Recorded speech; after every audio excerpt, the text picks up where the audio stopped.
Hey guys ఎలా ఉన్నారు 2008లో మొదలైన ఐపీఎల్ టాలెంట్ డబ్బు క్రేజ్ తో పాటు ఎన్నో కాంట్రవర్సీస్ ని కూడా తీసుకొని వచ్చింది ఇన్ఫాక్ట్ ఐపీఎల్ వరల్డ్ ఫేమస్ అవడానికి ఈ కాంట్రవర్సీస్ కూడా చాలా హెల్ప్ చేశాయి సో ఈ రోజు వీడియోలో మనం ఐపీఎల్ లో జరిగిన కాంట్రవర్సీస్ గురించి తెలుసుకుందాం ఈ కాంట్రవర్సీస్ లిస్ట్ లో ఆఫ్ ఫీల్డ్ లో జరిగిన ఫిక్సింగ్ ఇన్సిడెంట్స్ దగ్గర నుంచి ఆన్ ఫీల్డ్ లో ప్లేయర్స్ మధ్యలో జరిగిన ఫైట్స్ వరకు ప్రతిదీ కవర్ చేస్తాను సో మిస్ అవ్వకుండా లాస్ట్ వరకు చూడండి అండ్ ఈ సంవత్సరం ఐపీఎల్ మ్యాచెస్ కూడా చాలా ఇంట్రెస్టింగ్ జరుగుతున్నాయి ఎస్ఆర్హెచ్ 277 కొట్టిన మ్యాచ్ అయితే అసలు మామూలు కిక్ రాలేదన్నమాట చిన్నస్వామి స్టేడియం లాంటి చిన్న గ్రౌండ్ లో సిక్స్లు ఈజీగా కొడతారు కానీ హైదరాబాద్ లాంటి పెద్ద గ్రౌండ్ లో ఆ రేంజ్ లో సిక్స్లు అంటే మామూలు విషయం కాదు ఒక ఎస్ఆర్హెచ్ ఫ్యాన్ గా సూపర్ సాటిస్ఫైడ్ నేనైతే ఈసారి కప్పు ఎస్ఆర్హెచ్ది అనుకుంటున్నాను ఏ టీం కప్పు గెలుస్తుందని మీరు అనుకుంటున్నారు కింద ఖచ్చితంగా కామెంట్ చేయండి అండ్ ఈ ఐపీఎల్ మ్యాచెస్ గురించి మా క్రేజీ బ్రోస్ ఛానల్లో ఫన్నీ రివ్యూస్ పెడుతూ ఉంటాం అనమాట ఇన్ కేస్ మీకు ఇంట్రెస్ట్ ఉంటే క్రేజీ బ్రోస్ ఛానల్ కూడా ఒక లుక్ చేయండి స్లాప్ గేట్ ఐపీఎల్లో జరిగిన మొట్టమొదటి కాంట్రవర్సీ ఇది 2008 ఐపీఎల్ ఎడిషన్లో భాగంగా ముంబై ఇండియన్స్కి పంజాబ్కి మధ్యలో మ్యాచ్ జరిగింది మ్యాచ్ టైంలో పంజాబ్ బౌలర్ అయిన శ్రీశాంత్ ముంబై బ్యాట్స్మెన్స్ అందరినీ స్లిట్ చేస్తూ ఉన్నాడు క్రీజ్లోకి వచ్చిన కెప్టెన్ హరిభజన్ సింగ్ని కూడా శ్రీశాంత్ గెలికాడనమాట ఇంకా ఈ మ్యాచ్లో పంజాబ్ చేతిలో ముంబై ఓడిపోయింది మ్యాచ్ అయిపోయిన తర్వాత అందరూ ప్లేయర్స్ షేక్ హ్యాండ్ ఇచ్చుకుంటారు కదా ఆ టైంలో శ్రీశాంత్ ముంబై కెప్టెన్ అయిన హరిభజన్ సింగ్కి షేక్ హ్యాండ్ ఇస్తూ వెటకారంగా నవ్వుతూ హార్డ్ లక్ అని అన్నాడంట అసలే ఓడిపోయిన బాధలో ఉన్న హరిభజన్ సింగ్ శ్రీశాంత్ని చంప చెల్లుమనిపించాడు హరిభజన్ కొట్టడం కెమెరాలో చిక్కలేదు కానీ శ్రీశాంత్ ఎక్కి ఆడటం మాత్రం కెమెరాస్కి చిక్కింది ఈ మ్యాటర్ గురించి మ్యాచ్ అఫీషియల్స్కి తెలిసాక హరిభజన్ని మిగిలిన ఐపీఎల్ మ్యాచెస్ ఆడకుండా బ్యాన్ చేశారు అంతేకాదు బీసీసీఐ హరిభజన్ మీద 5 వన్డే ఇంటర్నేషనల్ మ్యాచెస్ బ్యాన్ కూడా విధించింది సమయం గడిచాక హరిభజన్ ఇంకా శ్రీశాంత్ ఒకటైనా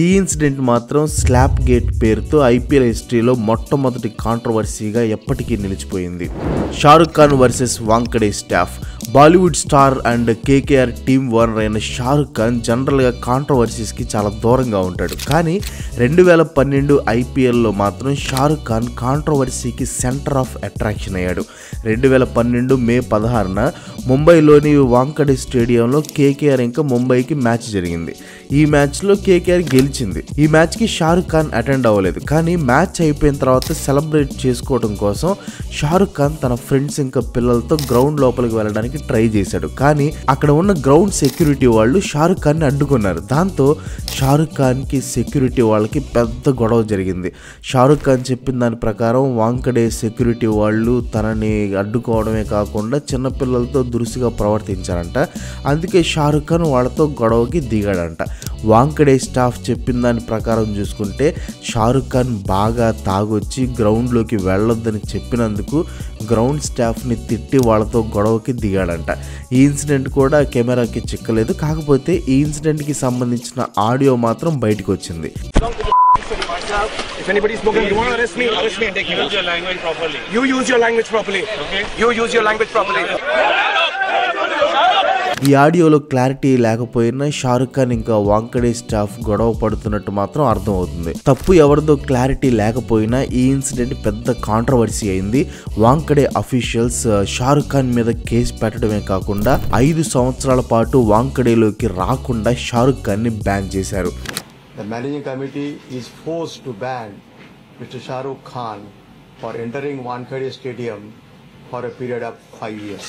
నెక్స్ట్ వచ్చేసి spot fixing 2013 IPL season IPL చరిత్రలోనే మాయని మచ్చగా ఉండిపోతుంది ఈ సీజన్ మధ్యలో స్పాట్ ఫిక్సింగ్ చేశారు అనే అనుమానంతో రాజస్థాన్ రాయల్స్ టీమ్ ప్లేయర్స్ అయిన శ్రీశాంత్ అజిత్ చండీలా అంకిత్ చవాన్ని ఢిల్లీ పోలీసులు అరెస్ట్ చేశారు రాజస్థాన్ రాయల్స్ మేనేజ్మెంట్ ఈ ముగ్గురిని సస్పెండ్ చేసింది బీసీసీఐ వీళ్ళని లైఫ్ లాంగ్ ఎటువంటి క్రికెట్ ఆడకుండా బ్యాన్ చేసింది అయితే 2015లో ఈ ముగ్గురికి ఈ కేసుతో సంబంధం లేదని కోర్టు డిక్లేర్ చేసింది ఈ కేసు ఇన్వెస్టిగేషన్ చేస్తున్న టైంలో పోలీసులకి సిఎస్కే రాజస్థాన్ రాయల్స్ ఫిక్సింగ్ గురించి తెలిసింది దీంట్లో హ్యాండ్ ఉంది అనే అనుమానంతో విందో దారా సింగ్ అనే బాలీవుడ్ యాక్టర్ని పోలీసులు అరెస్ట్ చేశారు. దారా సింగ్ చెప్పిన ఇన్ఫర్మేషన్ ప్రకారం మాజీ సిఎస్కే టీం ప్రిన్సిపల్ అయిన గురునాథ్ మియప్పన్ ప్లస్ రాజస్థాన్ కోఆనర్ అయిన రాజ్ కుంద్రాకి ఈ మ్యాచ్ ఫిక్సింగ్ లో హ్యాండ్ ఉంది. గురునాథ్ మియప్పన్ అప్పటి BCCI president and CSK team owner అయిన ఎన్ శ్రీనివాసన్ కి అల్లుడవటంతో ఈ కేసు అప్పట్లో బాగా హైలైట్ అయింది. ఈ కేసుని విచారించడం కోసం సుప్రీంకోర్టు లోధా కమిటీని అపాయింట్ చేసింది. రాజస్థాన్ రాయల్స్ ఇంకా Chennai super Kings team management లోని వాళ్ళకి బుకీస్ తో సంబంధం ఉందని లోధా కమిటీ తన రిపోర్ట్ లో సబ్మిట్ చేసింది. దాంతో రాజస్థాన్ రాయల్స్ ఇంకా చెన్నై సూపర్ కింగ్స్ టీమ్స్ ని 2 సంవత్సరాల పాటు ఐపీఎల్ నుంచి బ్యాన్ చేశారు. Ravindra Jadeja Indian star allrounder Ravindra Jadeja 1 year IPL నుంచి బ్యాన్ అయ్యాడు. ఈ కాంట్రవర్సీ గురించి ఎంతమందికి తెలుసు? తన ఐపీఎల్ డెబ్యూట్ని రాజస్థాన్ రాయల్స్ తరపున చేసిన జడేజా 2008-2009 ఐపీఎల్ సీజన్ని రాజస్థాన్ తరపున ఆడాడు. ఇలా ఆడే టైంలో జడేజా వేరే ఐపీఎల్ ఫ్రాంచైజెస్ని కాంటాక్ట్ చేసి ఆ ఫ్రాంచైజెస్తో డీల్స్ మాట్లాడుకున్నాడంట. ఎక్కువ రేటుకి తనని కొనాలని వేరే టీమ్స్కి హింట్స్ ఇచ్చాడంట. రవీంద్ర జడేజా మాట్లాడిన ఈ డీల్స్ గురించి ఐపీఎల్ అఫీషియల్స్కి తెలిసిపోయింది. ఐపీఎల్ రూల్స్ ప్రకారం ఏంటంటే ఒక ప్లేయర్ వేరే ఫ్రాంచైజెస్తో ఇలా డీల్స్ చేసుకోకూడదు. ఇలా రూల్స్ బ్రేక్ చేసినందుకు జడేజాని 2010 ఐపీఎల్ సీజన్లో పార్టిసిపేట్ చేయకుండా బీసీసీఐ బ్యాన్ చేసింది. అశ్విన్ మ్యాన్కెడింగ్ బట్లర్ ప్రెజెంట్ క్రికెట్లో ఉన్న స్మార్టెస్ట్ మైండ్స్లో రవిచంద్రన్ అశ్విన్ కూడా ఒకడు. ఆ స్మార్ట్ మైండ్తోనే 2019 ఐపీఎల్ సీజన్లో పెద్ద కాంట్రవర్సీని క్రియేట్ చేశాడు అశ్విన్. 2019 ఐపీఎల్ 4th మ్యాచ్లో పంజాబ్ ఇంకా రాజస్థాన్ తలపడ్డాయి, మీ అందరికి తెలిసే ఉంటుంది. ఈ మ్యాచ్లో ముందుగా బ్యాటింగ్ చేసిన పంజాబ్ 148 పరుగులు చేసింది. చేజ్లో Rajasthan opener Buttler half century చేయడంతో రాజస్థాన్ గెలుపు వైపు అడుగులు వేసింది. ఆల్మోస్ట్ మ్యాచ్ గెలుస్తుంది అనుకున్నారు. మ్యాచ్ బ్యాలెన్స్డ్గా ఉన్న టైంలో అశ్విన్ బట్లర్ని మ్యాన్కెడింగ్ చేశాడు. మ్యాన్కెడింగ్ అంటే మీకు ఐడియా ఉండే ఉంటుంది. బౌలర్ బౌలింగ్ వేసే టైంలో నాన్ స్ట్రైకర్ క్రీజ్లో నుంచి బయటికి వెళ్తే బౌలర్ బాల్ వేయడం ఆపేసి నాన్ స్ట్రైకర్ని రన్అట్ చేయొచ్చు. రూల్స్ ప్రకారం మ్యాన్కెడింగ్ చేయడంలో ఎటువంటి తప్పు లేదు. కానీ చాలామంది దీన్ని స్పిరిట్ ఆఫ్ క్రికెట్కి విరుద్ధంగా భావిస్తారు.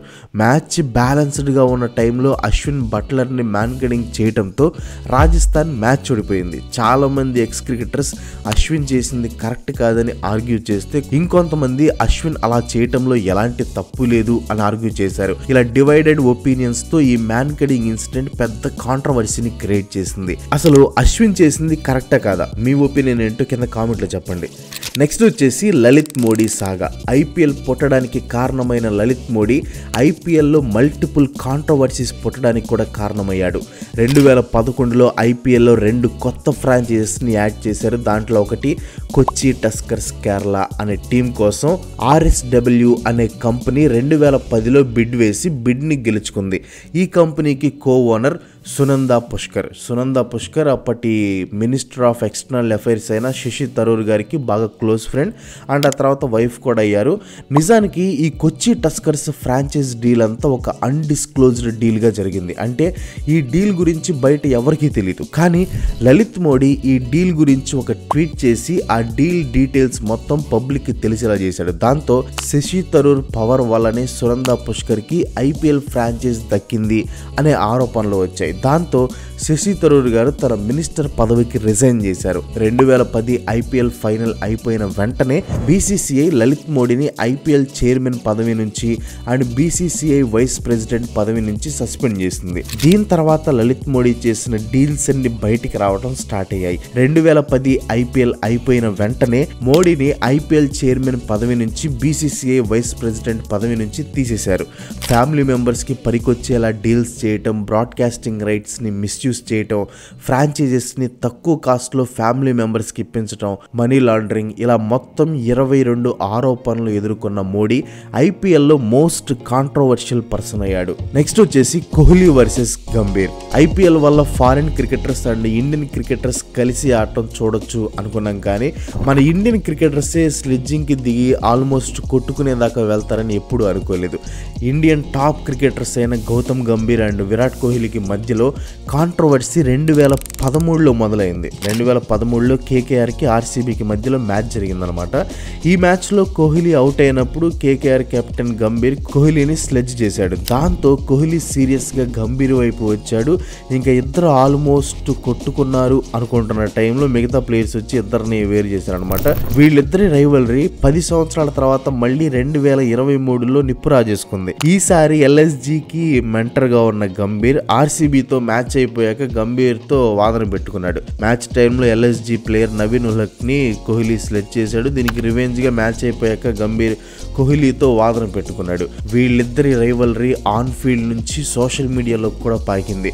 ఆ సీజన్లో ఆర్సీబీ ఎప్పుడు మ్యాచ్ ఓడిపోయినా గంభీర్ వెటకారంగా స్టేటస్లు పెట్టేవాడు. ఈసారి గంభీర్ కేకేఆర్కి మెంటర్గా ఉన్నాడు. వీళ్ళిద్దరి మధ్యలో రైవల్రీ ఈసారి ఎలా ఉంటుందో చూడాలి. ఆ మ్యాచ్ ఈ రోజే, ఆర్సీబీ వర్సెస్ కేకేఆర్ మ్యాచ్ ఈ రోజే జరుగుతుంది. సో ఆ మ్యాచ్లో ఎవరు గెలుస్తారని మీరు అనుకుంటున్నారు కింద కామెంట్ చేయండి. నెక్స్ట్ వచ్చేసి captain cool loses cool. Captain కూల్గా పిలువబడే ఎంఎస్ ధోని కెరియర్ మొత్తంలో తన కామ్నెస్ని కోల్పోయిన ఇన్సిడెంట్స్ చాలా అంటే చాలా తక్కువ. కానీ ఆ తక్కువ ఇన్సిడెంట్స్లో ఒక ఇన్సిడెంట్ మాత్రం పెద్ద కాంట్రవర్సీ అయింది. 2019 సిఎస్కే వర్సెస్ ఆర్ఆర్ మ్యాచ్.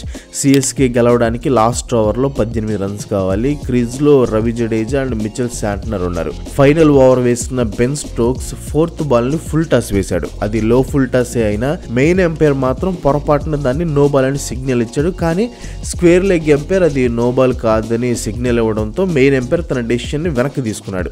ఇదంతా చూసిన ధోని మ్యాచ్ జరుగుతున్నా కూడా డగ్అవుట్ నుంచి గ్రౌండ్లోకి వచ్చి మరీ ఎంపైర్స్తో వాదన పెట్టుకున్నాడు. ధోని చేసిన పనికి 50% మ్యాచ్ ఫీజుని ఫైన్గా వేశారు. కానీ ఆ ఫైన్ కంటే ఎక్కువ ధోని కెరియర్లో ఈ ఇన్సిడెంట్ అనేది ఒక బ్లాక్ మార్క్గా పడిపోయింది.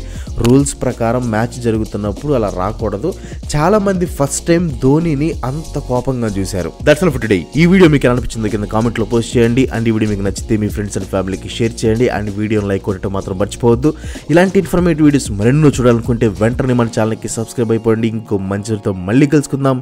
అంతవరకు సెలవు. Bye bye.